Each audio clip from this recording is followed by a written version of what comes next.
Imagine for a moment that you are a nurse or a doctor working in the emergency department. During one of your shifts, a 19 years old is brought in by the ambulance being hit by a drunk driver.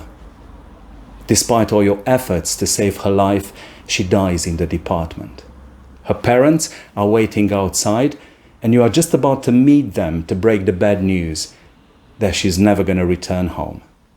Now imagine something similar happening to you 2-3 times a week. My name is Laszlo, and my research seeks to understand the lived experiences of ED staff about death and how their moral values have an influence upon this experience.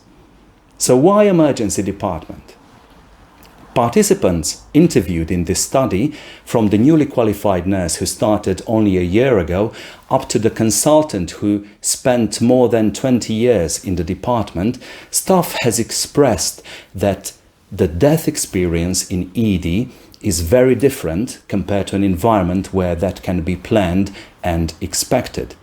Different not just through its frequency, staff being exposed to it very often on a daily basis, but also because often death in ED is sudden and unexpected. It can be traumatic, even horrifying, and very often can feel meaningless or unfair. So why moral values? Because unlike a coat that someone might hook in the staff room after changing into their uniform, moral values are not something that we would lightly step in and out, because it's bonded into our identity and will define the way we see ourselves and the world surrounding us.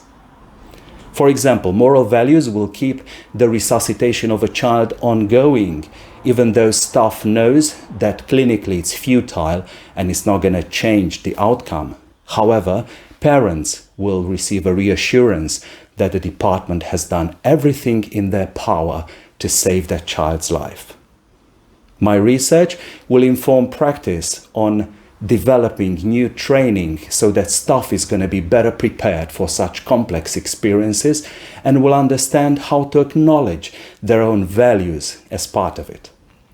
We'll also inform practice on improving existing and developing new support services so that they can better cope with the negative impact of these experiences.